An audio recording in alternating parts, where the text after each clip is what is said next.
반갑습니다. 정전 이야기꾼 방길튼 교무입니다. 이번 시간부터 4대 강령에 대해서 살펴볼까 합니다. 정전 교육편의 총괄인 4대 강령과 그 구조에 대해서 첫 번째로 살펴볼까 합니다.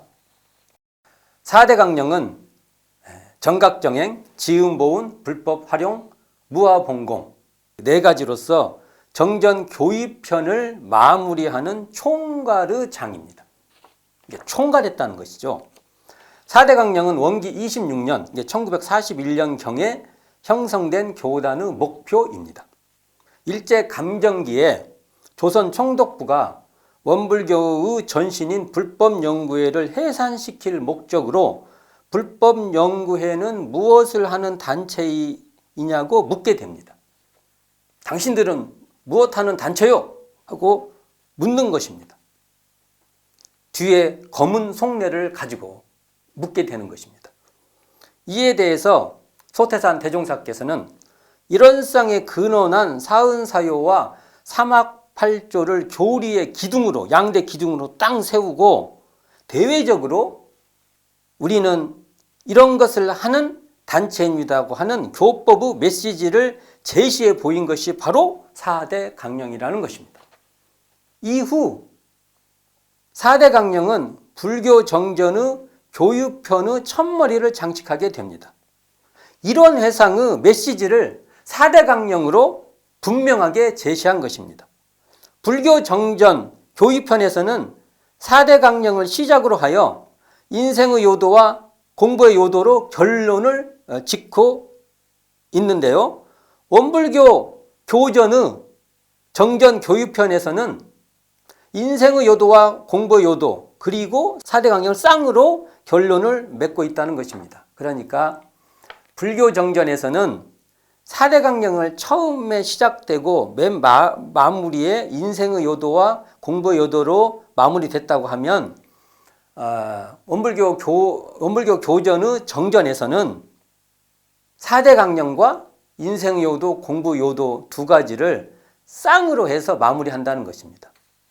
자, 교리도 구조를 보면 인생의 요도, 사은사요는 인과보응의 신학문이라면 공부의 요도, 사막팔조는 진공묘의 수행문에 속합니다.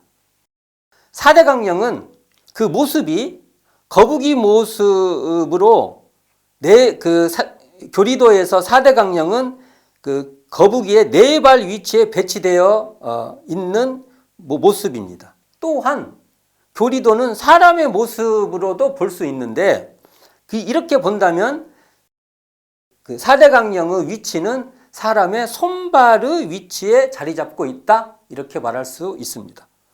손발의 역할처럼 사람으로 봤을 때의 이 손발의 역할처럼 4대 강령은 교리의 실천의지요 지향점이다 이렇게 볼 수 있죠. 손발이 어디를 가고 무엇을 이렇게 만들고 하지 않습니까? 그러니까 어디로 가는 지향점이요 그것을 실행하는 실천의지다 이렇게 살펴볼 수 있다는 것입니다. 즉 교리의 강령인 정각정행과 지음보운을 실천하여 불법 활용하고 무아봉공으로 나아가자는 것이다 이렇게 말할 수 있습니다. 4대 강령을 교리도의 그 배치 구조로 살펴보면 정각정행은 일원상에 기반한 사막팔조라면 지음보운은 일원상에 근원한 사은사요이며 불법 활용은 일원상에 바탕한 무시선 무처선이라면 무아봉공은 일원상에 근거한 처처불상 사사불공과 관련이 있다고 볼 수 있습니다.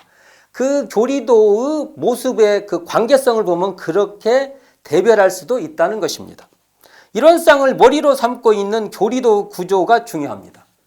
교리도 구조에서 맨 위에는 이런 쌍을 가장 머리로 삼고 있다는 것이죠. 그래서 정각정행도 이런 쌍의 정각정행이고 지음보운도 이런 쌍의 지음보운이며 불법 활용도 이런 쌍의 불법 활용이며 무아봉공도 이런 쌍의 무아봉공이다. 이렇게 우리는 파악해야 된다는 것입니다. 왜냐하면 텅 비고 고요한 이런 쌍 자리를 자각하는 자리가 바로 정각이며 이 자리를 실행하는 것이 정행이기 때문입니다. 또한 텅 비어 청정한 자리를 깨달아 드러낸 교법이 바로 불법으로 이 자리를 개인, 가정, 사회, 국가, 세계에 활용하는 것이 바로 불법 활용이 되기 때문입니다.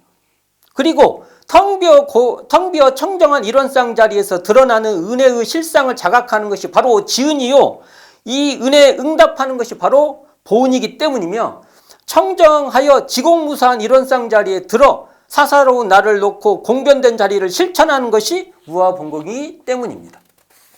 이처럼 교리도와 4대 강령의 관계를 보면 일원상을 중심머리, 일원상을 가장 그 중심머리로 모시고 교리도의 오른쪽 라인에서는, 오른쪽 라인, 딱 보는 쪽에서 오른쪽 라인에서는 정각정행과 불법 활용이 배치되어 있고, 왼쪽에는 지음보응과 무아봉공이 배치되어 있으므로 이를 같은 라인끼리 연결을 하면 정각정행의 실천지향이 불법 활용이고 지음보응의 실천지향이 무아봉공이라고 말할 수 있다는 것입니다.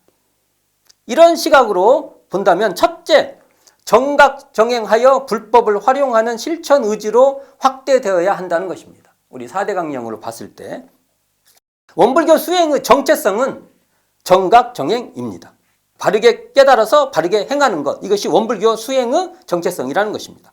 원기 28년 1943년 12월에 발행된 근행법에서 정각정행이라 하면 원래 요란함도 없고 어리석음도 없고 그름도 없는 각자의 본성을 오득하여 그 진리를 채받아서 요란함도 없고 어리석음도 없고 그름도 없는 원만행을 닦자는 것이라고 또 새롭게 달리 표현하고 있습니다. 정각정행은 원래 요란함도 어리석음도 그름도 없는 각자의 본성을 깨달아 요란함, 어리석음, 그름이 없는 원만행을 하자는 것입니다. 이러한 정각정행으로 깨달음의 교법인 불법을 개인, 가정, 사회, 국가, 세계로까지 확산시키는 것입니다. 그리하여 정각정행으로 불법을 활용하여 유용한 사람이 되자는 것이라고 우리는 교리도의 구조 속에서 4대 강령의 한 축을 이해할 수 있을 것입니다. 또 둘째로 지음보응하여 무아봉공의 실천 의지로 확대되어야 된다는 것입니다. 이것이 교리도의 안목으로 볼 때 4대 강령의 또 한 축이라는 것입니다. 원불교 신앙의 정체성은 지은보은입니다. 지은은 피은의 도를 느끼고 아는 것이라면 보은은 피은의 도와 그 은혜의 소종례를 발견하여 개인이나 자기 가족뿐만 아니라 일체 중생이 함께 제도받도록 이타적 대승행에 성심성의를 다하는 본공입니다. 보은이 이타적 대승행의 본공으로 뻗어나가도록 하는 것입니다. 자, 정각정행의 수행이 불법 활용으로 확대되고 지음보은의 신앙이 무아봉공으로 확산되도록 하는 것입니다. 불법 활용은 정각정으로 드러나는 불법을 사회로 확장하는 것이라면 무아봉공은 지음보은의 사회화라고 말할 수 있는 것입니다. 결국 정각정행은 공부인이 되자는 것이요, 지음보은은 보은자가 되자는 것이며, 불법 활용은 불공인이 되자는 것이며, 무아봉공은 본공인이 되자는 것입니다. 다만 고려할 것은 불교 정전에서는 4대 강령을 결론으로 뭐라 말하면 정각정행을 하고 지음보은을 하고 불교 보급을 하는 것은 다 무아봉공을 하기 위함이라고 마무리하고 있습니다. 그만큼 무아봉공의 가치를 중요하게 생각하고 있습니다. 4대 강령은 원불교 교리의 구체적인 지향이며 실천적 체계입니다. 즉 정각정행과 지음보은은 대내적 실천 이념이라고 한다면 불법 활용과 무아봉공은 대외적 실천 이념이라고도 말할 수 있습니다. 4대 강령은 외부의 질문에 대한 내부의 답변입니다.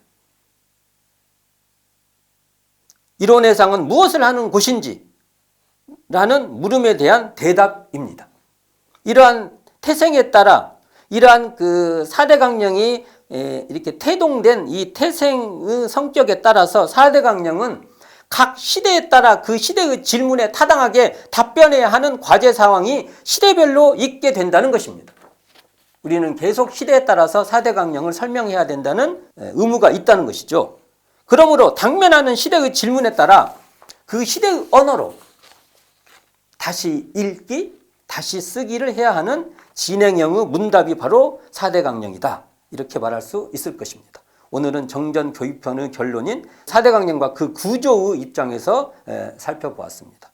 감사합니다. 지금까지 정전 이야기꾼 방길튼 교무였습니다.